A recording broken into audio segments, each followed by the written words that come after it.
Good Yeah. morning. I hope everyone's doing well. Yes, indeed. Bright-eyed and bushy-tailed, as they like to say, right? There we go. And Deji, we are live. Awesome. Well, we're back to the main stage after our 3 roundtable sessions. I hope everybody got a lot of great information. I had a chance to join the cloud security talk, which was awesome. As the CEO of a firm that has everything in the cloud, I'm always looking for this conversation, and it was a good one. So please do make sure you get recordings. We're going to kick off our keynote number 2 panel moderator is Lon Jensen, security and privacy adoption. This is very important. And don't forget, later today, we've got a CTF at the end of the day from Point 3 Security. It's going to be awesome. So I'll see you all after this panel. Enjoy. Thank you so much, Deji. Indeed, now with this session, let's get down to business of, hey, we have talked a lot about far-ranging big questions, and we all resonate. But then what? Do we have tangible innovations already can show us the way, already producing the needed results to help the security and privacy of people? So we have a wonderful panel with us today. And while I speak, I also am going to queue up my slide, which will have everyone's names. There we go. I'm going to start the presentation mode. So a wonderful blend of experts from different sectors. We have local government, who John Walton, CIO of San Mateo County, who's been pragmatic and also forward-thinking on the national stage. And we have Keith Clement, a professor in California State University, who also is chairing a workforce subcommittee of the California Governor's Cybersecurity Task Force. And we have our next generation future leaders among us, Kyla Guru, who recently has started your educational journey at Stanford University to become one of our neighbors. So welcome. And also who, at the old ripe age of 18 years old, started and already has been operating your own nonprofit company, Bits and Bytes Cybersecurity Education, and also co-founder of GirlCon Chicago. So let's get down to, and of course myself. My name is Lon Jensen. I am the CEO and founder of nonprofit Adaptable Security Corp. And this nonprofit focuses on the underserved sector of local governments, small, medium-sized businesses, and the community nonprofits. And so it's really in the space of connecting us all together as embodied by our own panel here.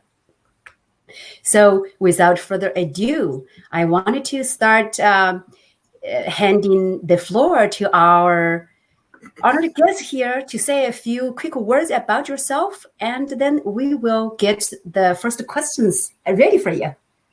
John, would you mind giving us a quick rundown of what you think is the, or give us the example of either happening innovations or an innovation that will change or improve cybersecurity for local governments at scale? Could you give us a little insight into that based on your purview? Sure. Thanks, Lon. It's great to be here today. And as Lon said, I'm John Walton. I'm the CIO for San Mateo County. For those of you joining us that don't know where that is, it's the county in between San Francisco and San Jose in California on the Central Coast. We have about 1 million residents here. The county is made up of 16 cities, and the county employees, we have about 9,000 employees in the county. I've had the good fortune of working with Lon over the years through GCTC. I learned a lot from her around cybersecurity, as she was one of the leaders in that area. I had the good fortune of working with Dave Wachowski and Tony Battaglia on the wireless supercluster, because that's one of my passions about how to connect the community. And so all these things for me came together in the past few months as the COVID pandemic became a critical crisis for us in the nation and in the county. My day job, if you will, is being the CIO and providing technology support to jails, to hospitals, to 200 facilities around 500 square miles. Some of it's very urban, some of it's very rural. So the challenges around how you connect the community is significant. But when COVID hit, obviously everyone was sheltering in place. And, that became the real challenge for me, not only from an employee standpoint, when all the employees went home and how did I secure them and connect them, but also the community as a whole. It became very apparent that the community and some of the things we were faced with around the digital divide and distance learning were also going to be critical impacts to the community. In my part-time job as a volunteer, I'm a trustee on a school board. So I kind of got to see it from both sides, and I have 2 children in high school, so also get to see it from the parent side as well. And, it's a significant challenge. And for me, I don't know, Lon, if I would call it innovation as much as a reawakening to the fact that, traditionally in cybersecurity, over the years, we've always looked at sort of hardening the perimeter, protecting our critical assets and applications. How do we lock down endpoints? But during a pandemic, when everyone's distance learning or working from home, there's a shortage of assets, you can't get laptops, you can't get tablets, and you're just having to make do and trying to be productive and continue to function as a community, as a society. There's a lot of decisions that have to be made quickly to stay engaged, to stay connected, to keep things moving forward. And so we've had to change a lot. Definitely, the whole notion around are we for BYOD or against it went out the window overnight. Obviously, BYOD is, I would say, the de facto standard now. We had people taking PCs home, using PCs, taking equipment home, and they still do. Kids are trying to connect. The county has stepped in to work with the school districts. Instead of every school district and every city in the county all having separate wireless networks where we all kind of recreate the wheel and have our own SSIDs and security frameworks, we're collaborating now to create a universal one here in the county.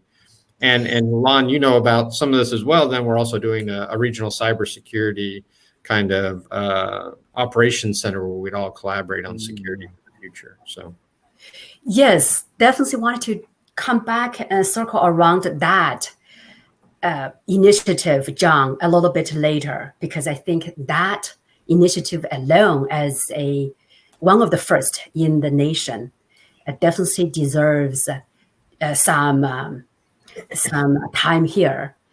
For now, I also would like to invite Professor Clement to share with us some exciting initiatives that can move the needle in the right direction in security and privacy at the great state of California.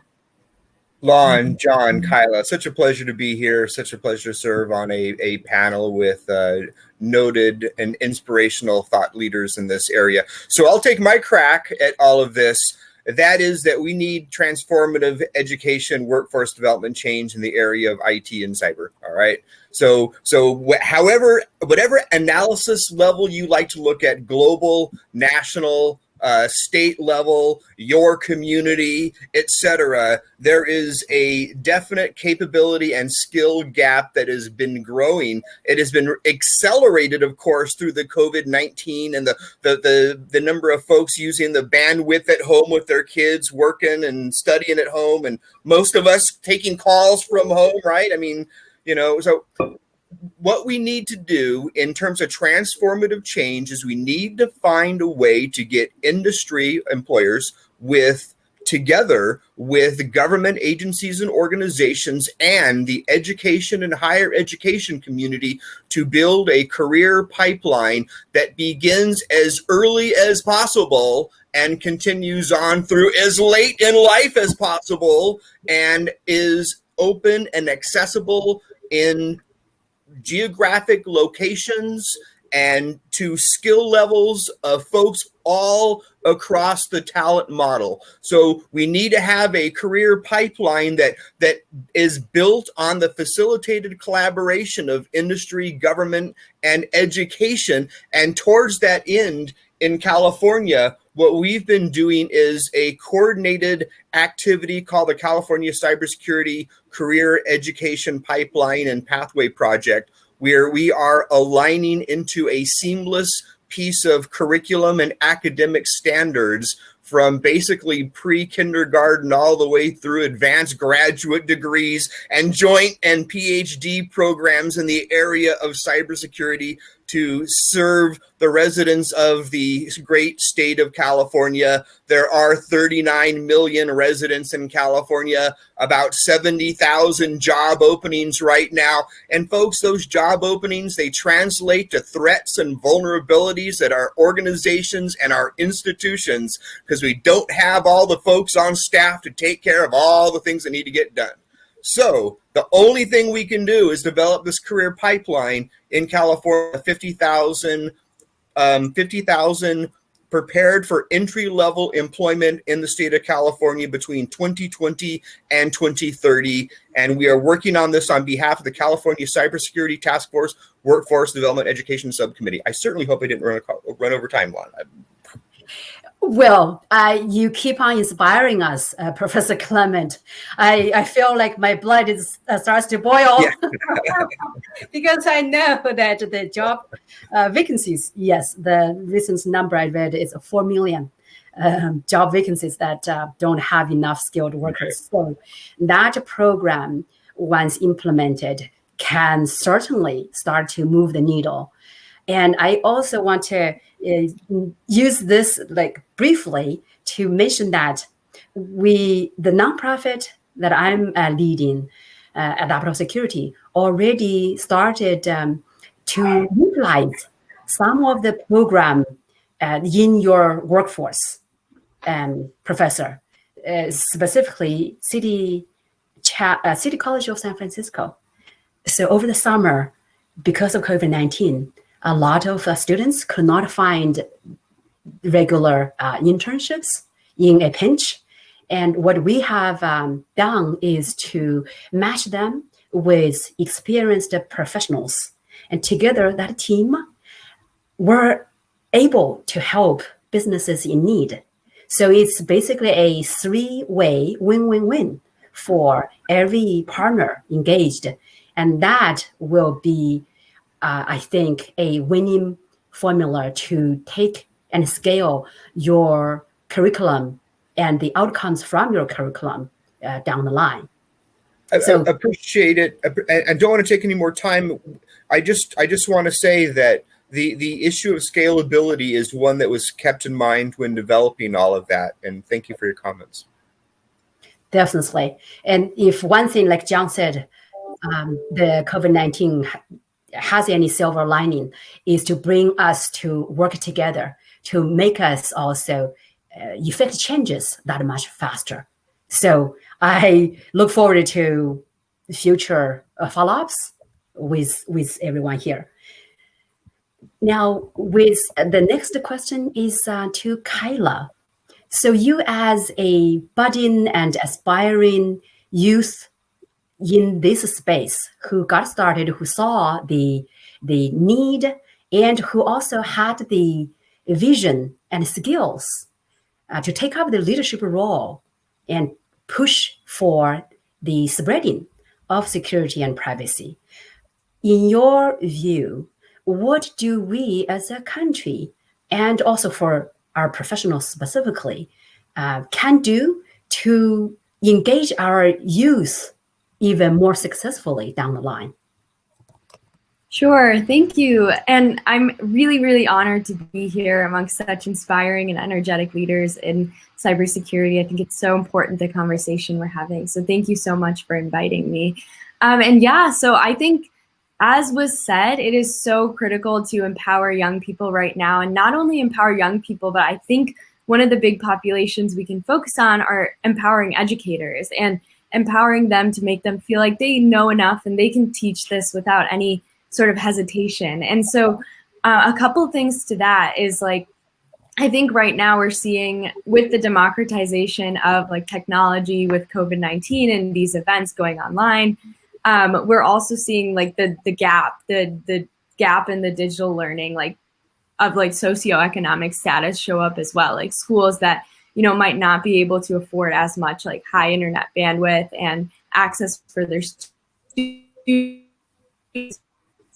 And in that gap, we're seeing cybersecurity become also one of the matters discussed, in that the schools that are able to afford more are able to, you know, provide cybersecurity not only for their empowering their school district, but also empowering their students about it versus not being able to do that. So I think being able to cater to all sorts of different populations, regardless of the socioeconomic status, providing the education that's out there through nonprofits like Bits and Bytes and through the initiatives that my fellow panelists are working on, that's all the more important. And also just to highlight, like one of the interesting points in this is that I think like out of the top CS schools in the nation, only one of them requires like a cybersecurity class to be taken. So really focusing on empowering cybersecurity through not only like middle school and elementary school where it's important, but it's also about retaining them through the pipeline. So what are we doing in college to foster that excitement and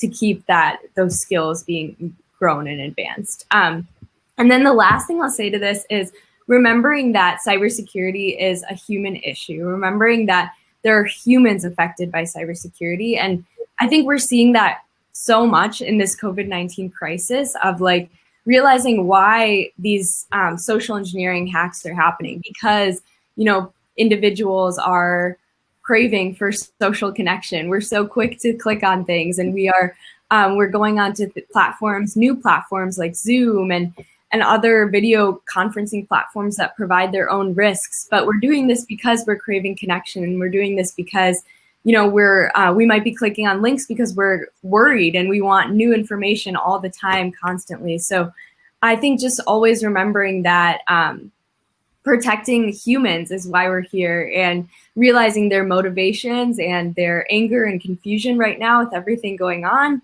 I think that's so critical, and especially for the young people right now, realizing the amount of change that young people have gone through as a generation through this COVID-19 crisis, of seeing the world, fragments of the world literally collapse in front of us, and then seeing the world try and put that together right now. We're just trying to find, where do we play our part, especially in cybersecurity? How do we manage, you know, trying to stay safe in person with other people and manage staying safe online? What does that even look like, especially around this election? So that was a very long-winded answer, but I do believe that certain components of that, like remembering that human-centered aspect of security, and then also bolstering the confidence of our educators to teach this, is so critical, especially for populations that are underserved, as well as minority populations like women in the space. Wow, could not have said any better, Kyla. And coming from an earlier networking session where professionals commented that the younger generations don't care about privacy security. They use TikTok, and then you tell them, hey, you might think that twice. Sometimes your comments, responses will be, oh, so what? So folks were noticing such a difference across the generations. But to hear you, Kyla, speak so clearly and so with so much sensibility, that gives us a lot of hope that it's not going to be a cliff between the generations. There will be continuity, and we will make headway to protect the field. And I also don't want to take up more time than we have, but I do want to speak to that, since I think that's such a myth almost that we need to debunk, that our generation, Generation Z, doesn't really care about security. I think that's so false, because, you know, we're growing up in this time where we need to care about security. And I think it's just about shifting the context around the conversation. So if we're talking about something like TikTok, I think right now TikTok is the conversation of national security around TikTok has been politicized a lot. So if we just take a step back and showcase, like, this is why, what is the context behind national security, first of all, and then move towards how do we increase security? Even if you do want to use TikTok, what are the security settings you can use and why are they important? I think just shifting that conversation and making it more digestible is the step that we need to take, because we do really care about security. And I know I'm almost speaking for the entire just trying to put that out there for people thinking that that we don't. I think that's just something to say. That's wonderful. Puts our heart into the socket safely here. So then, as we know, also this COVID-19 thing has given a lot of people a pause to rethink. Previously, a lot of people was like, governments, we don't need to deal or interact with the governments until we need our driver's license or, such services. But now, in times of need, a lot of people realize that they do need to rely on their governments for essential services. It's literally a question of life or death. And in the cybersecurity field, of course, we know the ransom number has rocketed. Cyber criminals, they didn't seem to be bothered by the pandemic. And as such, we together as a society need to use our limited resources in ever so much more smarter ways, and to put it in where it matters the most. I'm saying this because the other day I looked at the numbers. In the US, we have 89,000 local governments per last year's census. So if let's do the math. If we secure 1,000 local governments a year, that's going to take us 89 years. So some ways need to be available to scale up. And also, if we do the local governments, get them up to the minimum standard one by one, that also may require substantial amount of investments which are not in place, number one. Number two, is that really smart and efficient to do it that way? So that's why I think, John, the initiative you touched on earlier has so much more importance than ever to have and explore regional cybersecurity governance models. Back to you, John, to share a little insight about that with us, please. Oh, thanks, Lon. And I'll be brief because I don't want to take up all the time. But I think it kind of goes to some of the bigger questions I've heard discussed on other panels this week. I think there's an evolving school of thought that the old models where every government and every corporation and every citizen, whether you're older, middle-aged, young, is on their own to figure out what the cybersecurity threats are and what impact they might have on them, is totally their own responsibility, right? And I think one of the things that we haven't explored enough, and that we're starting to now through what you mentioned, Lon, the exploration of regional solutions is, we all collect data. We all get information about threats and attacks from different sources, internal and trusted sources from externally, but we don't disseminate or share that information well between ourselves. And so like in my county, you have 24 school districts and 16 cities and 1 million citizens in my county.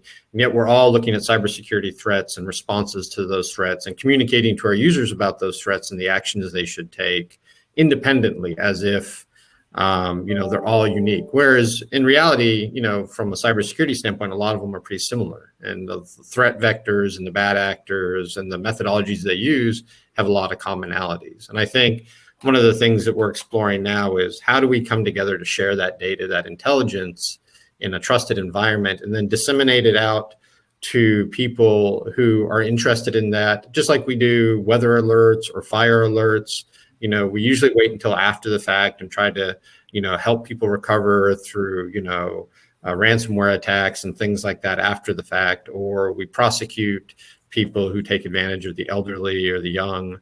But really, we need to focus more on communication, I believe, and education and collaboration and sharing this information. And I think as a community, as a region, we'd be stronger if we shared information among ourselves and responded to it as a group, rather than just assuming kind of in the traditional way that every person is an island and has to figure this out for themselves. And so that's my hope through a regional approach to these governance models and information sharing and communication out, that we can take lessons learned from more of the natural disaster community through EOCs and apply that to cybersecurity. How do we share information, common information? How do we ensure it's correct? And how do we communicate out through either a reactive or proactive standpoint, how to respond to those? Wonderful, John. I'm so looking forward to the outcome from that initiative. And as you know, from the NIST-led initiative, Smart Secure GCTC, Global City Teams Challenge, and the initiative is called Smart Secure Cities and Communities Challenge.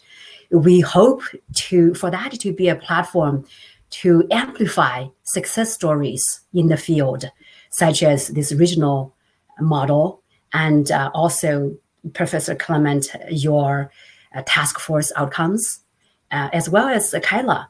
Let's follow up with conversations even after this keynote panel. So with the remaining 4 minutes, I'd like to ask each one very quickly about one thing to scale up your innovation to serve more organizations or people. Name one thing that you think you need the most from either your organization or the government or even just everybody in your community. What is the one thing you think you need?